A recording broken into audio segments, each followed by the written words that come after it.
sandwich-based economy. I am in need of international rescue. Oh. Wishes for your salads.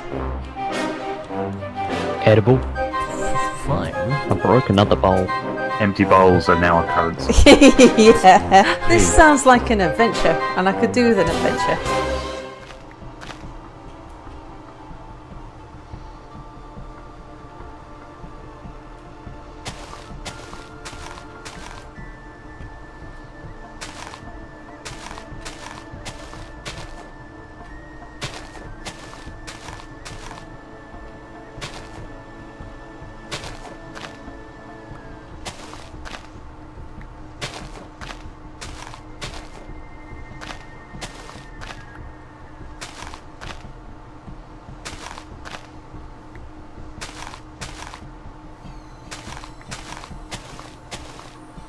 Well, I'm very pleased with the number of hickory saplings that I've managed to get so far.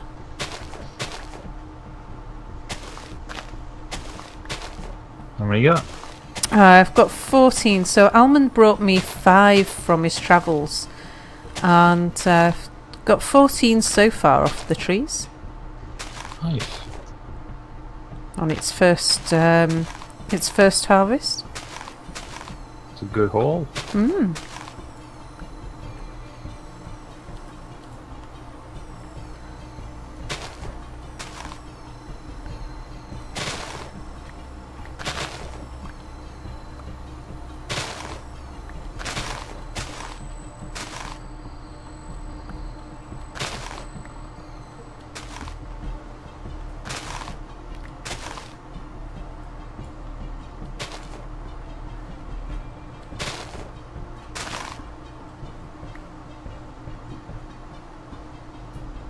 Right, 17 in total, and there might be a couple on the floor.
Yeah, the hickory's got a really rich brown plank to it.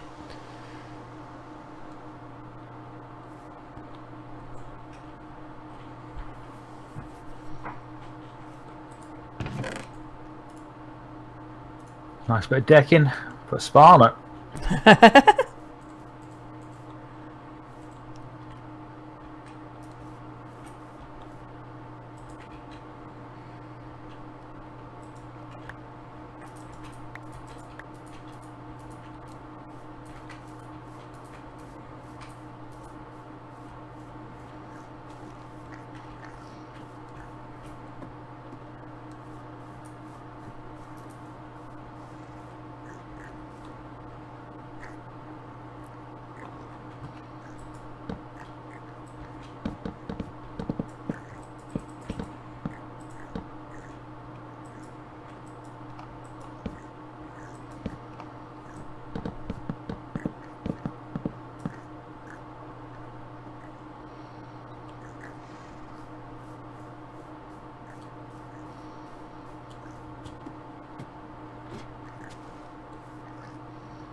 Hi there.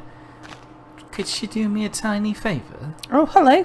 Yes. I have an unreasonable amount of wood. Would you like to Oh, that's perfect. sort that away? That's I what was she said. about. Wow, Mia, you have got a lot of wood. Who'd have thought? That's what she said. Although you could have thrown it to me downstairs. Oh maybe. God, that's what she said.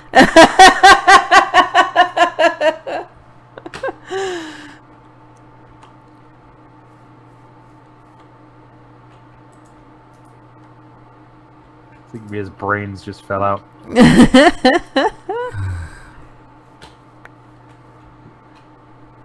I'm sorry. It's alright. I shall return to my dirt path.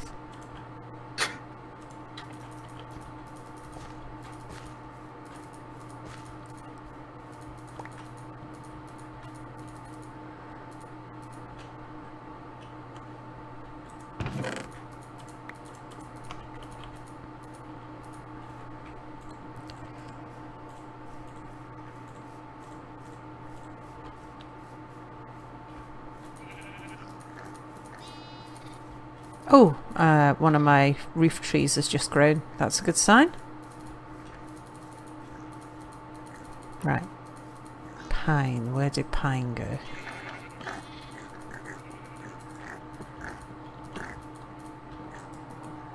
Pine was at the edge of the hall near the white cedar, if I remember correctly.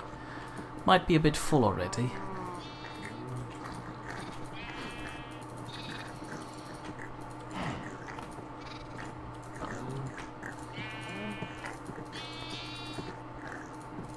The white cedar's quite handy because I'm going to make a load of white cedar fence posts.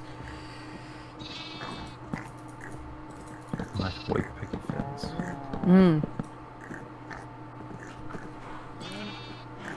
Oh, that's pine as well. Okay.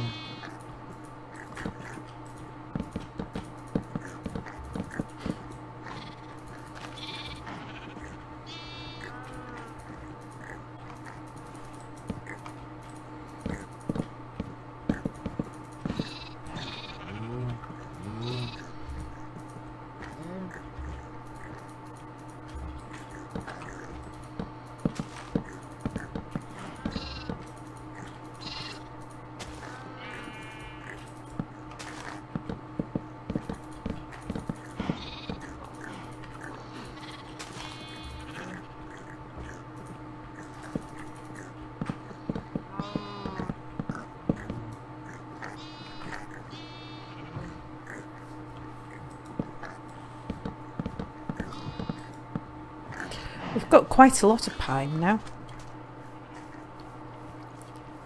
Enough to make a decent building out of.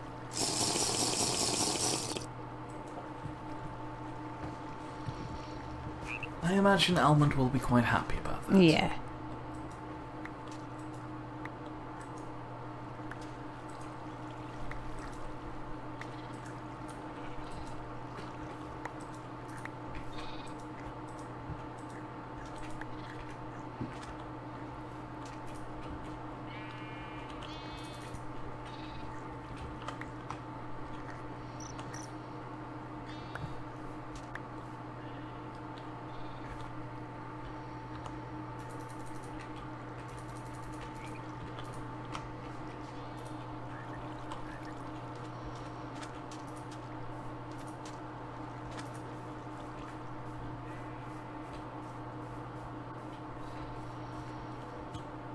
Oh no, not again. What?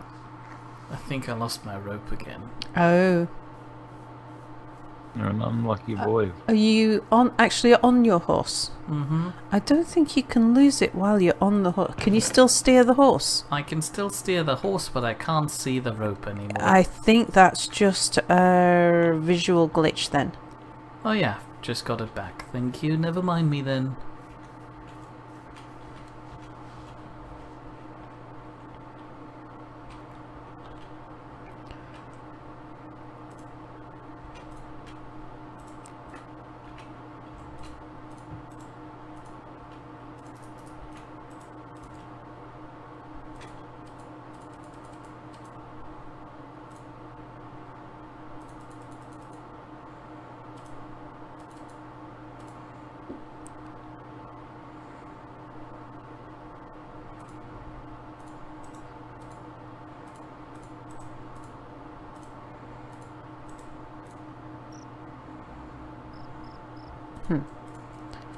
What was the recipe for gates again, Mia? Was it planks on the outside? And Lumber or logs in the middle? that which you just had in your hand goes in the middle. Yeah. Yeah, that goes in the middle, and lumber goes to the outside. Okay. Would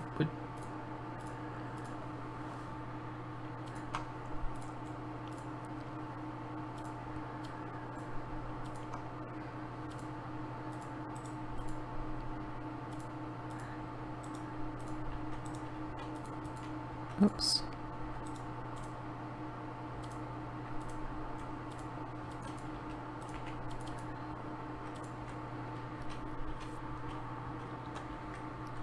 Oops.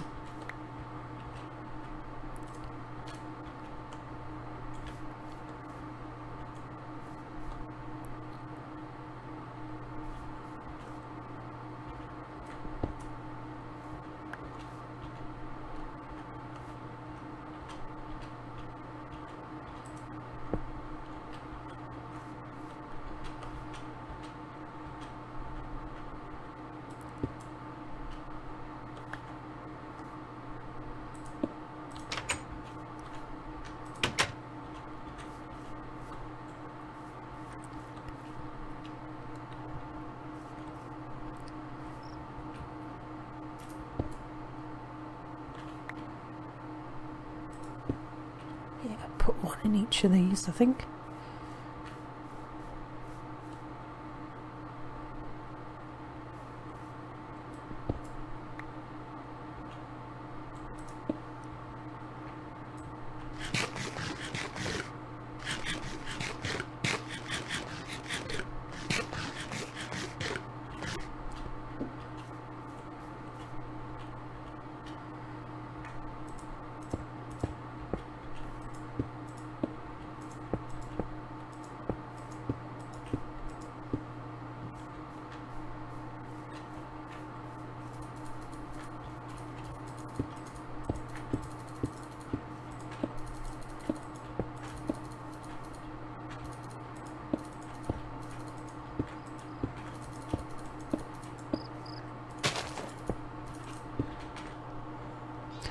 I could do with some dirt, Mia. You know all that dirt you threw out?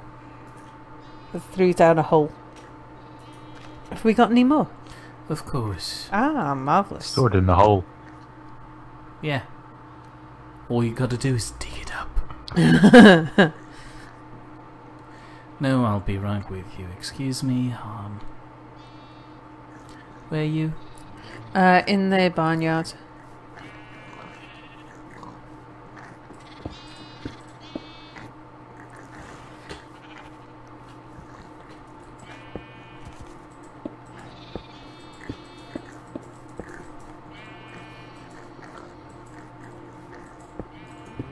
Is this enough for you, or do you need more? Dunno. What are you giving me? Oh, that should be enough. Thank you.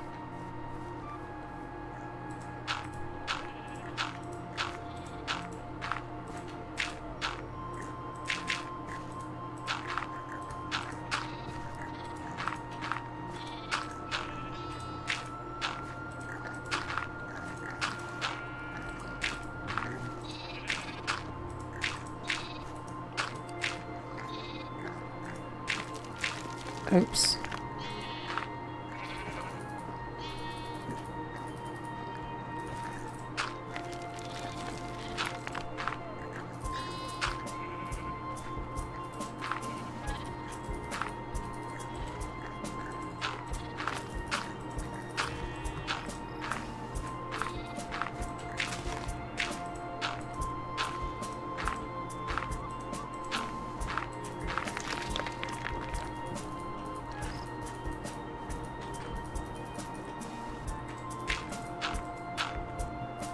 Right, still handy to have a way up and over.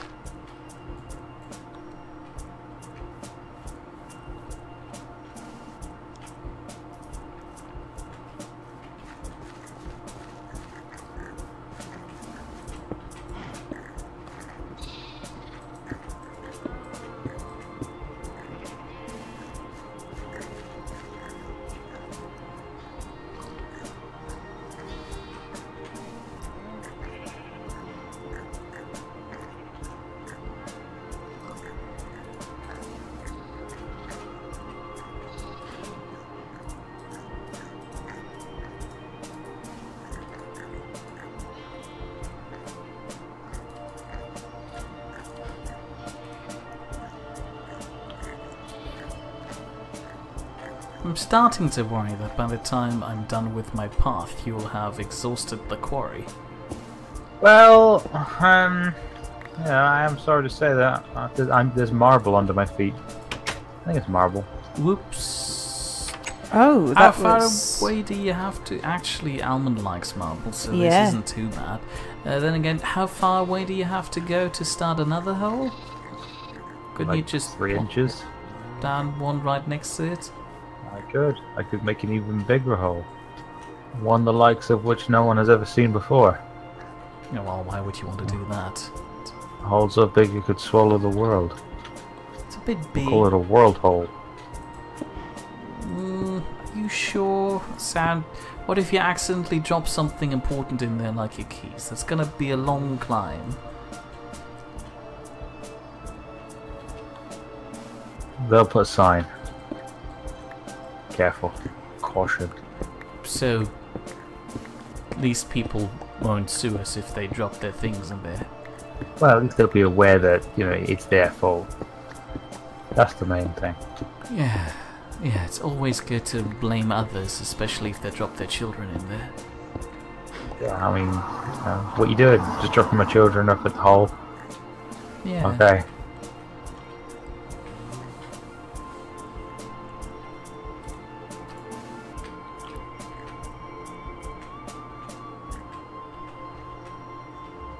There you go, cow. New place for you. Oh. Yeah, that's pretty much what the cow said. Nice.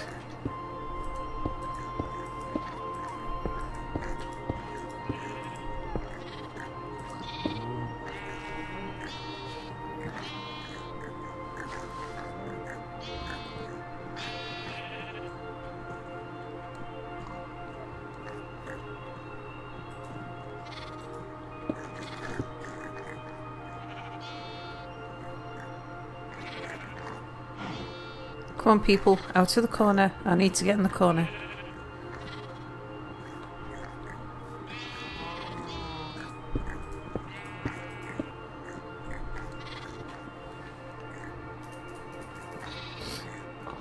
There's one cow that's taken to exploring the new area of the barn, and all of the other animals are just grouped up in one corner at the far side of the field like they're scared of it. They fear change. Yeah.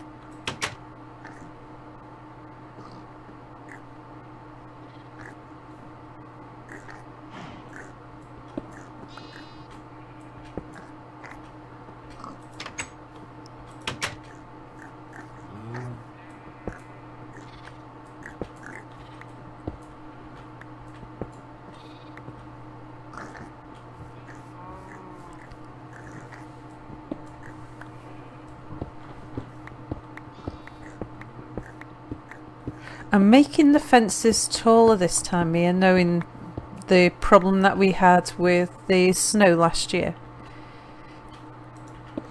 That's a good call, but that stops me from jumping over the fence with my horse. I've also left it... oops. There are points around the perimeter where you just be able to step over. So your horse should still be able to jump.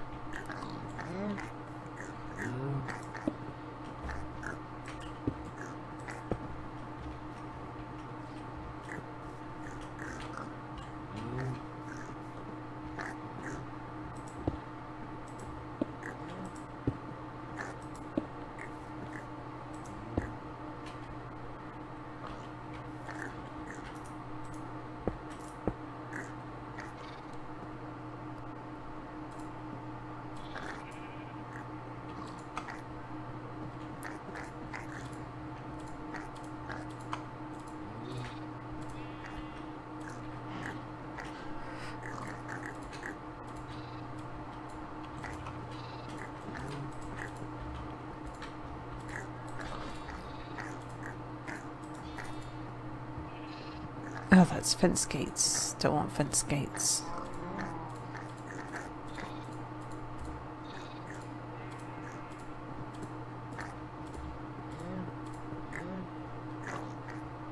Horseman! Salutations, I am here to steal my peaches. Oh. My onion will do. That's a strange peach, man. Feel free to take any of that, you know, copple. I shall return it home.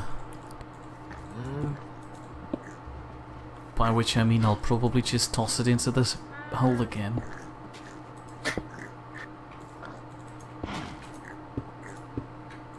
Oh, cow!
Ladder.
Actually, that's probably overkill.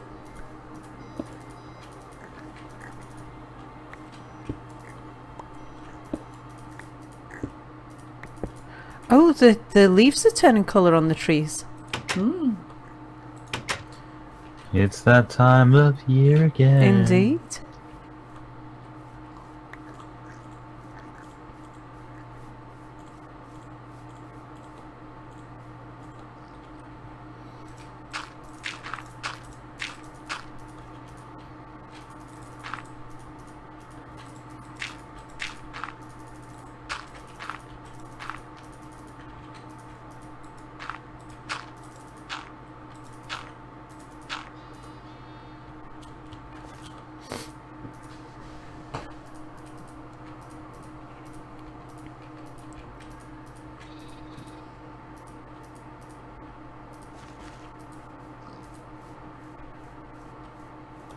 If I have any leftover lumber or fence posts or anything that carries the specific colour of its wood, I'm putting it in the wood chests on the wood farm. Mm-hmm.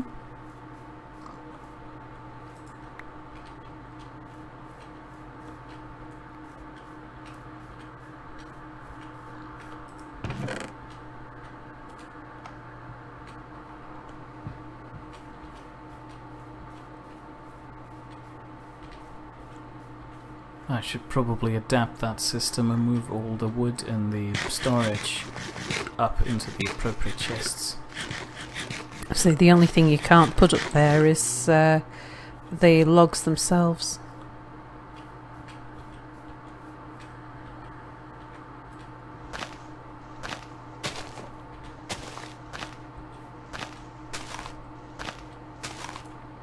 Oh, I've just thought of a somewhat amusing story. Something I saw the other day, or heard. I was walking past two homeless guys in Manchester, and they were talking about the Manchester bomb that went off recently. One of them, I just overheard him saying as he was talking about it, because they were obviously saying it was a terrible thing and mumbling and grumbling to themselves. And one of them said, "I hope when he gets to heaven and it gets those 20 virgins or whatever it is he's been promised that they give him syphilis."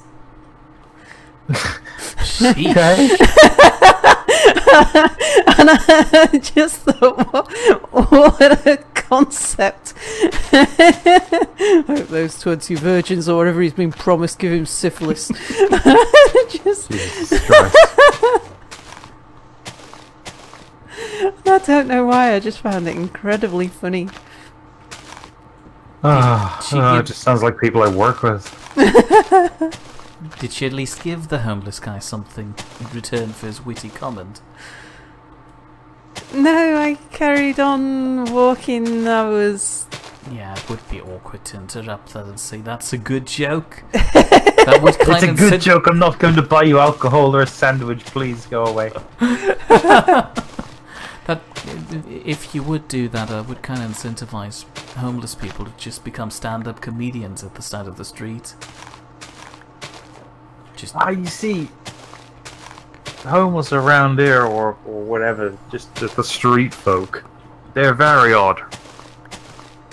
We have this oldish man, right, and he has a guitar, and he cannot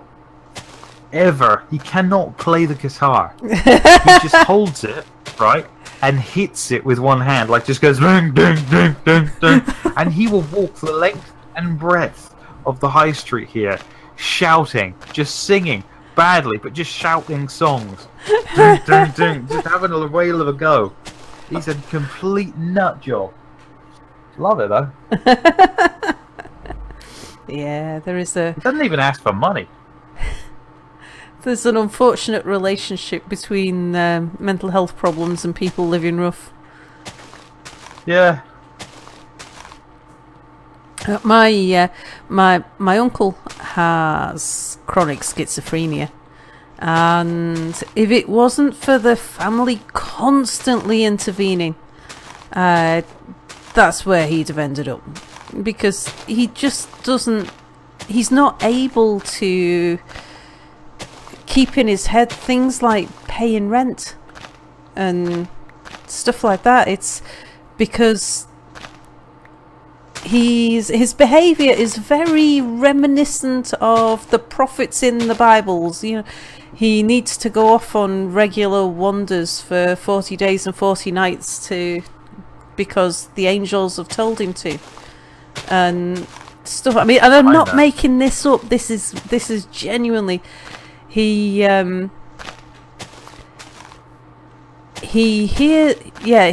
spoken to, and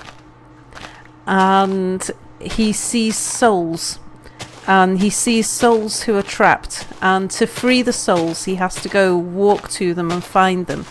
And if he can find the lost and trapped souls, then he's able to free them. And on the ball, really, you know, like it's very he has a quest and it's honourable, which is nice, but it's so dreadfully important to him, and because he's told he must do these things, that say just doing things like making sure the electricity bills are paid and the rent's paid and stuff is completely secondary to him. It's neither here nor there. And if living rough is what it takes to complete his mission, then that's what it takes. It's not as important to him as it is to free all of the lost souls. And he's as mad as a box of frogs. I love frogs. It sounds like a right life. Like, probably a good conversation though. Not really, because he doesn't normally talk to people about this kind of thing. But because I'm quite a non-judgmental kind of person.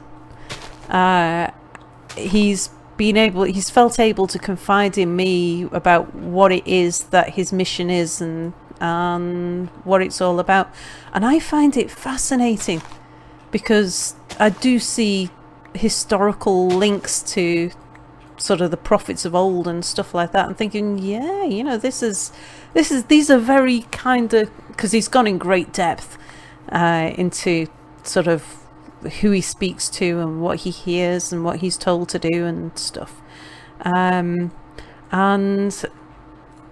to me it just sounds like the basis of religion. It's like somebody with the conviction of my uncle wanders in from the desert, having been relieving souls from their burden, and tells you all about trapped souls and how heaven and hell works and all this kind of thing. But I'm a non-religious person, so to me I have more of an academic interest in how people's minds work and how do they believe these things, what do they believe in and stuff. So I find it quite fascinating.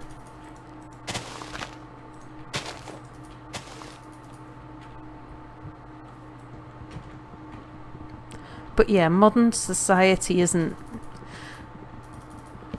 an easy thing for him to conform to.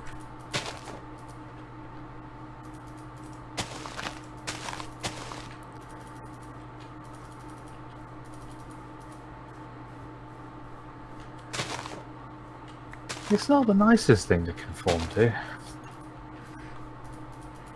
No, it's not like a memory foam mattress. Yeah.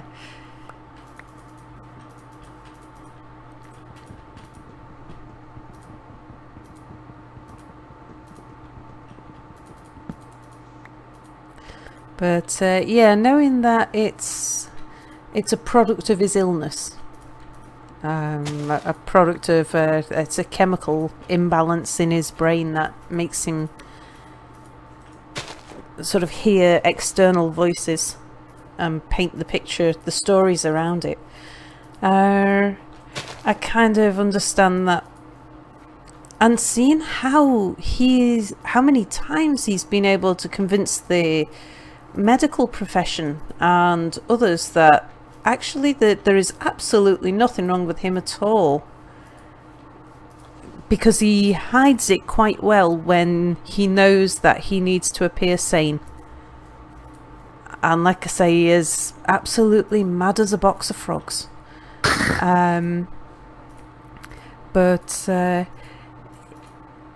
Yeah, when he needs something, or because he's been sectioned a few times, because there's times where like part of his thing is to fast or to not drink water for long periods of time, and he'll go long periods of time without sleeping or without sitting down, kind of to prove his faith, to the point of recklessness over his own health.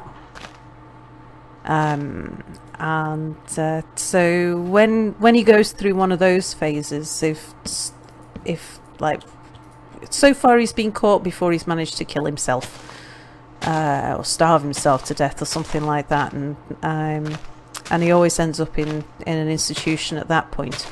But if he's trying to avoid being institutionalized, he puts on a very good act of giving rational arguments to his behaviour, and like I say, even to the medical profession. So there's been times where he's like, when he's been fasting to extremes, he's made it sound almost like a hobby. Oh. Where he's accepted that he's taken something a bit far, and it's fine, it's all under control and stuff, but and he's come up with a rational explanation as to why he was in that state in the first place.